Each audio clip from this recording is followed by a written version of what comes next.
Hello students, welcome to the channel AD mentoring. So ఇప్పటిదాకా subject related videos చేశాను. So ఇప్పుడు మీకు ఇచ్చిన మోడల్ పేపర్ని బేస్ చేసుకొని అనాలిసిస్ బేస్డ్ వీడియో చేస్తున్నాను. అంటే నేను ఇవాళ చేసిన వీడియోకి కొన్ని కామెంట్స్ ఇచ్చారు. Thanks for that. నేను ఒక్కరికి యూజ్ అయితే చాలా అనుకున్నాను నేను చేసే వీడియోస్, ఎందుకంటే చాలామంది మొదటి నుంచి స్టార్ట్ చేశారు. మీకు నోటిఫికేషన్ రాకముందు నుంచి కొందరు నోటిఫికేషన్ వచ్చిన తర్వాత స్టార్ట్ చేసి వీడియోస్ చేశారు. సో నా పర్సనల్ ఆన్లైన్ క్లాసెస్ ఉండటం వల్ల నేను ఎక్కువ వీడియోస్ అయితే చేయలేకపోయాను. బట్ అట్లీస్ట్ కొంతవరకన్నా యూజ్ అవుతాయి అన్న ఉద్దేశంతో కొన్ని చేశాను. సో మంచి రెస్పాన్స్ ఇచ్చారు. ఇన్ఫ్యాక్ట్ ఎక్స్పెక్ట్ చేయలేదు కూడా నేను అంత రెస్పాన్స్ వస్తుంది అనేసి. So thanks for that. First of all ఎవరైతే లైక్ చేశారు కానీ కామెంట్ చేశారు, అట్లీస్ట్ వ్యూస్ చేసినా కూడా వాళ్ళందరికీ నా తరపు నుంచి thank you so much.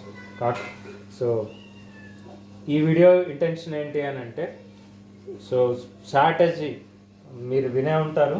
So యుద్ధంలో గెలిచేది వ్యూహం. మన వ్యూహం యుద్ధాన్ని గెలిపిస్తుంది. ఇది కూడా అంతే. ఎగ్జామ్ అనేది ఒక యుద్ధం అనుకుంటే, సో మనం ఎంత ప్రిపేర్ అయ్యాము 100%. 1.5 year నుంచి ఇదే సిలబస్ చదువుతుంటారు చాలామంది, లేదా 1 year నుంచి అట్లీస్ట్ ఆ 6 months మనం క్లాసెస్ వినడానికి అని చూసుకున్నా కూడా సో 1 year నుంచి ఇదే సిలబస్ చదువుతుంటారు. కానీ ఇప్పటికీ మీకు ఫస్ట్ టైం కాంపిటేటివ్ అన్నప్పుడు జనరల్గా APIIIT వాళ్ళు ఎప్పుడు ఎంట్రన్స్ ఎగ్జామ్ కండక్ట్ చేయలేదు. మీ మార్క్స్ బేస్ చేసుకొని మెరిట్ లిస్ట్ ప్రిపేర్ చేసుకొని దానికి తగ్గట్టు వాళ్ళు అడ్మిషన్స్ ప్రొవైడ్ చేశారు. బట్ ఈ ఇయర్ ఉన్న సిచ్యువేషన్ వల్ల వాళ్ళు తప్పనిసరి పరిస్థితుల్లో ఈ ఎంట్రన్స్ ఎగ్జామ్ అనేది కండక్ట్ చేయడం జరుగుతుంది. సో దానికి మీరేం భయపడాల్సిన పని లేదు. సో ఈ వీడియో డీటెయిల్స్ కంప్లీట్గా వెళ్ళే ముందు చిన్న రిక్వెస్ట్. సో ఈ వీడియో మాత్రం మీరు మిగతా వీడియోస్, నేను చేసిన వీడియోస్ మీరు స్కిప్ చేసినా పర్లేదు. ఈ పర్టికులర్ వీడియో మాత్రం లాస్ట్ సెకండ్ దాకా స్కిప్ చేయకుండా చూడండి. ఇది నా రిక్వెస్ట్. ఎందుకంటే అనాలిసిస్ చాప్టర్ వైజ్ చాప్టర్ లేదా మార్క్స్ వైజ్ అన్నీ ఉంటాయి. నేను ఇక్కడ మీకు నోట్ చేసిన చాప్టర్స్ మీ సిలబస్, మ్యాథమెటిక్స్ సిలబస్ అంతా చేశాను. సో మ్యాథ్స్కి రిలేటెడ్ అనాలిసిస్ వీడియో ఇది.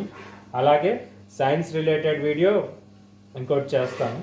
కాకపోతే నా చిన్న రిక్వెస్ట్ అని చెప్పాను కదా, సో స్కిప్ చేయకుండా లాస్ట్ దాకా చూడండి. కొంచెం ఎక్కువ టైం కూడా తీసుకోవచ్చు, ఎందుకంటే మీకు కంప్లీట్ పిక్చర్ రావాలి కాబట్టి. అండ్ మోర్ ఓవర్ ఒక 8 days ఉంది మీకు ఎగ్జామ్కి. ఇవాళ 20th అంటే 7 days ఉంటుంది. సో కొంచెం ఓపికగా వినండి. ఒక్కటి మాత్రం నా సైడ్ నుంచి చిన్న రిక్వెస్ట్ ఇది. దాదాపు 2 weeks 3 weeks అయిపోయాయి నోటిఫికేషన్ వచ్చి. కొందరు సిలబస్ అంతా ఫినిష్ చేసి ఉండొచ్చు, కొందరు ఇంకా సిలబస్ ఫినిష్ చేయకుండా ఉండిండొచ్చు. ఫినిష్ చేసిన వాళ్ళకైనా సరే, ఫినిష్ చేయని వాళ్ళకైనా సరే, ఎగ్జామ్లో మనం బెస్ట్ పర్ఫార్మెన్స్ ఇవ్వాలని అనుకున్నప్పుడు ఫస్ట్ ఒకటి మన ప్రజెన్స్ ఆఫ్ మైండ్. అంటే మనం కూల్గా ఉండి పర్ఫామ్ చేయాలి. మనకు తెలిసిన క్వశ్చన్స్ వచ్చినా లేక తెలియని క్వశ్చన్స్ వచ్చినా, ఈజీ క్వశ్చన్స్ వచ్చినా ఎగ్జైట్ అవ్వకూడదు. అండ్ మీ ప్రిపరేషన్ స్టాండర్డ్ కన్నా మీ మెంటల్ స్టాండర్డ్, మీ మెంటల్గా స్ట్రాంగ్ ఉండాలి. మీరు ప్రిపరేషన్లో స్ట్రాంగ్ ఉండొచ్చు, కానీ మెంటల్గా స్ట్రాంగ్ లేనప్పుడు థియరిటికల్ ఎగ్జామ్ అంటే బోర్డ్ ఎగ్జామ్స్ మీద పెద్దగా ప్రభావం చూపించకపోవచ్చు, కానీ ఆబ్జెక్టివ్ ఓరియంటెడ్ ఎగ్జామ్స్ లేదా కాంపిటేటివ్ ఎగ్జామ్స్ మీద చాలా ప్రభావం చూపిస్తుంది. ఎందుకు అని అంటే, మీరు ఎప్పుడైతే టెన్షన్ పడడం స్టార్ట్ చేస్తారో అప్పుడు మీరు నేర్చుకున్నవి కానీ ఏదైనా మర్చిపోవడానికి ఛాన్సెస్ ఉంటాయి. ఇది సైకలాజికల్ ఫ్యాక్ట్. సో మీరు 80% చదవండి. మీకున్న టైంలో మీరు రివిజన్ 80% చేశారు, లేదా 70% చేశారు, 90% చేశారు, ఇట్ డజంట్ మ్యాటర్. బట్ మీరు 90% నేర్చుకున్నప్పుడు 90% ఎఫెక్టివ్గా 100% అంటే మీ 90% ప్రిపరేషన్కి తగ్గట్టు అక్కడ కూడా అంతే ఎఫెక్టివ్గా ప్రజెంటేషన్ ఇవ్వండి, పర్ఫార్మెన్స్ ఇవ్వండి. అంటే 90% యాక్యురసీతో మీరు చేశారు, ప్రిపేర్ అయ్యారు. ఆ 90% యాక్యురసీ ఎగ్జామ్లో మీరు పర్ఫామ్ చేయగలిగితే డెఫినెట్గా మీకు సీట్ గ్యారంటీ. ఎందుకు అని అంటే, objective oriented exam time factor చాలా ఇంపార్టెంట్. మీకు 2 hours ఉంటుంది, అందులో 1 hour మ్యాథమెటిక్స్కి ఇచ్చేసిన మిగిలిన 1 hour సైన్స్కి ఇచ్చినట్టయినా, సో ఆ 1 hourని మీరు ఎలా మేనేజ్ చేసుకుంటారు, ఇక్కడ మిగిలిన టైం లేదా సైన్స్లో మిగిలిన టైము ఇక్కడ ఏమైనా యూజ్ చేసుకోవచ్చా? సో ఇలా మీరు ఆలోచించుకోండి. అది ఎందుకు అని అంటే, ఒక్కొక్క స్టూడెంట్ని బట్టి ఒక్కొక్కరికి ఒకలాగా ఉంటుంది. అందరికీ ఒకటేలాగా అలానేం లేదు. పేపర్ ఒకరికి ఈజీగా ఉంటుంది, కొందరికి టఫ్గా ఉంటుంది. కానీ జనరల్గా IIIT వాళ్ళు రిలీజ్ చేసిన మోడల్ పేపర్ని బేస్ చేసుకొని చూసుకున్నట్టయితే క్వశ్చన్స్ మీరు మీ 10th క్లాస్లో చదివిన క్వశ్చన్స్ వరకే ఉంటాయి చాలా వరకు. హార్డ్లీ నేను ఇంతకుముందు నా ప్రీవియస్ వీడియోలో కూడా నేను చెప్పాను, నేను ఇంకా అప్పటికి అనాలిసిస్ చేయలేదు, కానీ ప్రీవియస్ వీడియోలో కూడా నా బేస్డ్ ఆన్ నా ఎక్స్పీరియన్స్, నా 10 years 11 years ఎక్స్పీరియన్స్ని బేస్ చేసుకొని చెప్పాను.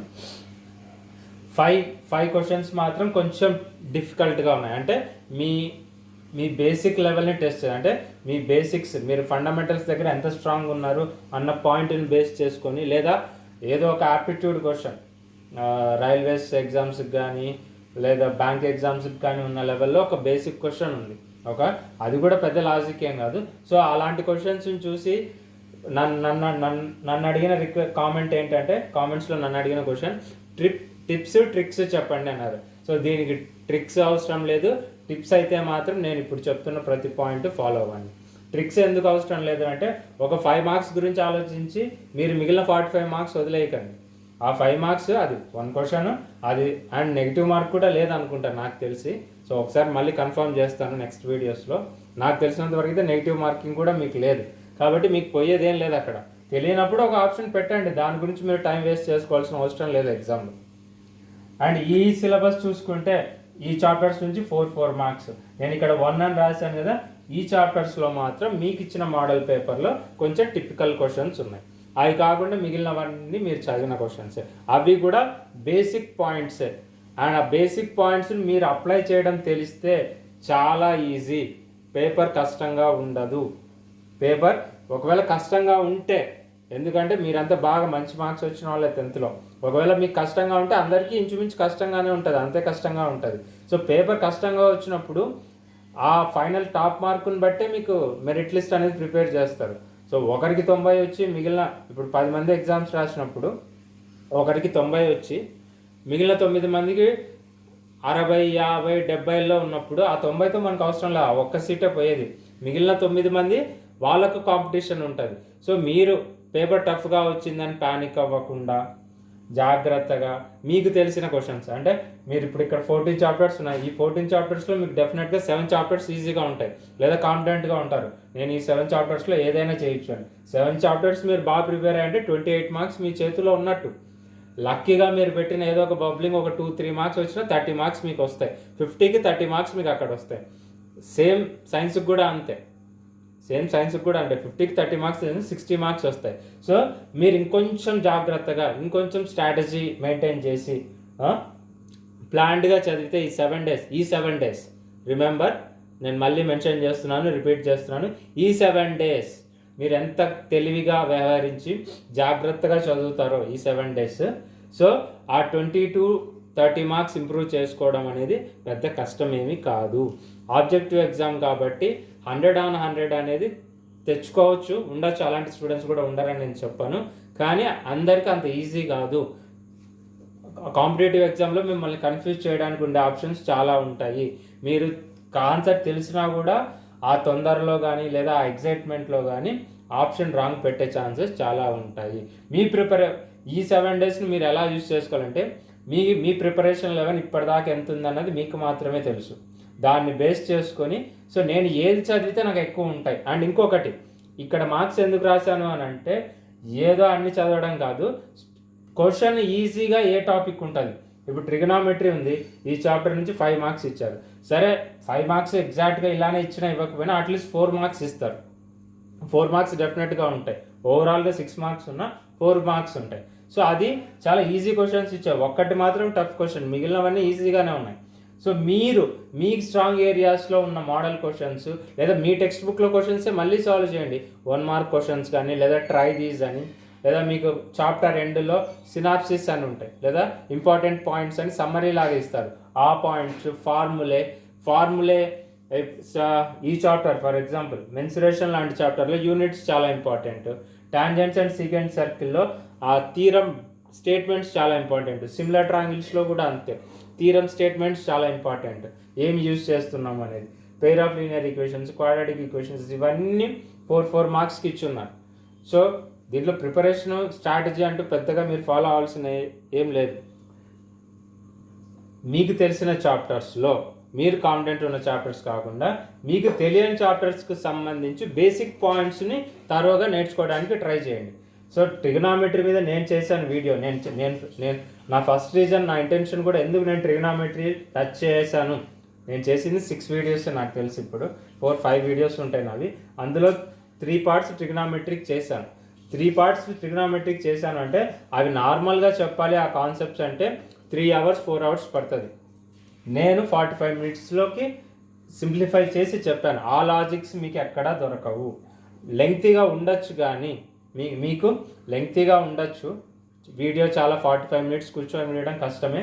కానీ అది ఒక్కసారి చూసారో మీకు ట్రిగనామెట్రీ మీద కొంచెం కాన్ఫిడెన్స్ వస్తుంది అనేది నా నమ్మకం. ఎందుకనంటే లాస్ట్ 2 ఆ లాజిక్స్ అనేది స్టూడెంట్స్తో ఇంటరాక్ట్ అయ్యి 2 to 3 ఇయర్స్ మా క్వశ్చన్స్ అన్నీ కేటగరైజ్ చేసుకొని మీకు అడుగుతున్నా. అంటే నేను స్టేట్ బోర్డ్ ఒక్కటి గురించే చెప్పట్లేదు, మన ఏపీ బోర్డే కాదు, నేను సిబిఎస్సికి చెప్పాను, ఐజీసీఎస్సికి చెప్పాను, ఇంటర్నేషనల్ బోర్డ్స్కి చెప్పాను, ఐసిఎస్సి బోర్డ్స్కి కూడా చెప్పాను.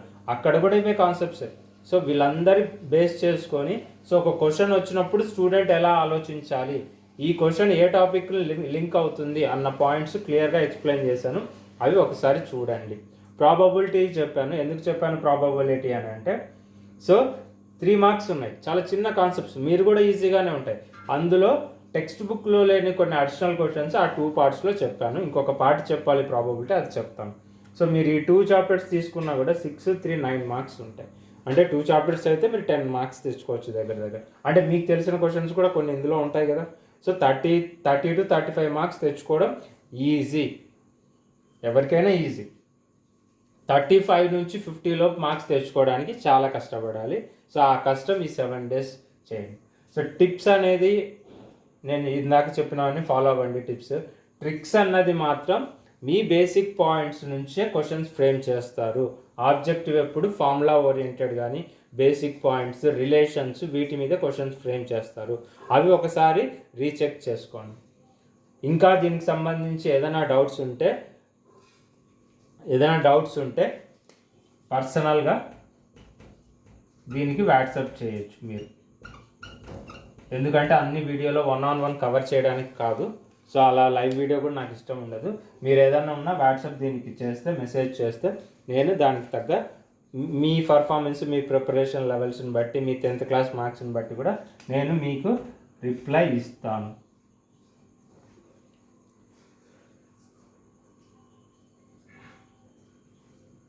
ఇక్కడ రాసిన నెంబరు 7075037408.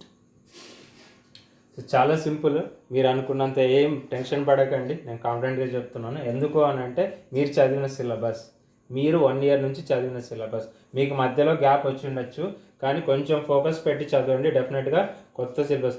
అండ్ మీరు 1 mark క్వశ్చన్స్ మీకు ఎలాగో బిట్స్ అనేది రాసింటారు మీ బోర్డ్ ఎగ్జామ్స్లో, ప్రీ బోర్డ్స్లోనే రాసింటారు. బోర్డు జరిగినా జరగకపోయినా, బోర్డు జరిగాయి అనుకుంటాను, జరగలేదు అనుకుంటాను, గుర్తులేదు కరెక్ట్గా. సో మీరు ప్రీ బోర్డ్స్ రాసింటారు, లేదా హాఫ్ ఇయర్లీ రాసింటారు, యూనిట్ టెస్ట్ రాసింటారు. అక్కడ 1 mark క్వశ్చన్స్ ఏవైతే ఉన్నాయో ఆ క్వశ్చన్స్ కూడా మీకు ఇక్కడ ఉన్నాయి. మీరు టెన్షన్ పడాల్సిన మోడల్ పేపర్ మీరు క్లియర్గా చెక్ చేస్తే మీకు అవే క్వశ్చన్స్ కనిపిస్తాయి. లేదా మీ టెక్స్ట్ బుక్లో ట్రై దీస్ అనే క్వశ్చన్స్ ఉంటాయి, అలాంటి క్వశ్చన్స్ సాల్వ్ చేసుకోండి. వాటికి డెఫినెట్గా ఆన్సర్స్ ఉంటాయి, ట్రై దీస్ అనే క్వశ్చన్స్. సో నేను 39th క్వశ్చన్ అనేది ట్రిగనామెట్రీకి సంబంధించి చాలా టిపికల్ క్వశ్చన్, అది నేను నా వీడియోలో క్లియర్గా ఎక్స్ప్లెయిన్ చేశాను.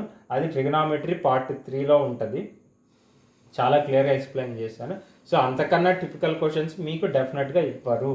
మీరు ఇంకొకటి జాగ్రత్తగా మీరు నేర్చుకోవాల్సింది ఏంటి అని అంటే, ఈ pair of linear equations, quadratic equations, coordinate geometry, progressions మీరు జాగ్రత్తగా చెబితే ఈ చాప్టర్స్ నుంచి మార్క్స్ అసలు పోగొట్టుకోరు. టిపికల్గా అడిగితే కూడా ఇక్కడే ఉంటాయి కొంచెం, ఈ క్వాడ్రాటిక్ ఈక్వేషన్ లేదా పాలినామియల్స్, కానీ మీరు తెచ్చుకోవడం చాలా ఈజీ ఈ చాప్టర్స్ నుంచి. అలాగే స్టాటిస్టిక్స్ ఒక చాప్టర్. సో ఐ హోప్ మీకు ఈ వీడియో హెల్ప్ అవుతుంది అనుకుంటున్నాను. ఒకవేళ ఇంకా ఫర్దర్ డౌట్స్ ఉన్నా కామెంట్ చేయండి, నో ప్రాబ్లం. ఎందుకంటే 7 days ఉన్నాయి, 7 daysలో మీరు ఇప్పటిదాకా చేసింది మీరు డెఫినెట్గా చదివినవే ఉంటాయి. దాని గురించి ఎక్కువ ఆలోచించకండి. కొత్త ఎగ్జామ్ కదా, ఎలా ఉంటుందో అనే టెన్షన్ అస్సలు పడకండి. మెంటల్గా మాత్రం చాలా స్ట్రాంగ్ ఉండండి. వీలైతే మెడిటేషన్ చేయండి. అది ఎంత స్ట్రెంగ్త్ ఇస్తుంది అంటే మీకు ఎగ్జామ్లో అంత స్ట్రెంగ్త్ ఉంటుంది. చాలా పీస్ఫుల్గా ఉంటారు. టెన్షన్ పడకండి. అసలు టెన్షన్ పడితే మీరు ఇన్ని రోజులు కష్టపడిన టైము ఈ ప్రిపరేషన్ అంతా వేస్ట్ అవుతుంది. టెన్షన్ పడ్డారంటే పోద్ది, ఎవరికైనా పోద్ది, మీకే కాదు నాకు కూడా. నేను ఇక్కడ క్లాస్ స్టార్ట్ చేయాలంటే టెన్షన్ పడుతూ స్టార్ట్ చేస్తే ఒక పాయింట్ చెప్పడంపై ఇంకో పాయింట్ చెప్తాను. అలాగే మీదైనా అంతే. సో డెఫినెట్గా మీరు చదివిన పాయింట్స్ ఉన్నాయి. మీకు ఇంకా డౌట్, నేను చెప్పిన దాంట్లో డౌట్ ఉంటే మోడల్ పేపర్ ఒకసారి IIIT వాళ్ళు రిలీజ్ చేశారు కదా మోడల్ పేపర్, ఆ మోడల్ పేపర్లో ఉన్న అన్ని క్వశ్చన్స్ ఒకసారి చూడండి. ఎందుకంటే అంత కష్టమైన క్వశ్చన్స్ ఏమీ లేవు. సో డెఫినెట్గా మీరు చేయగలరు. కాన్ఫిడెన్స్తో ఎగ్జామ్కి రెడీ అవ్వండి. And all the best. Thank you.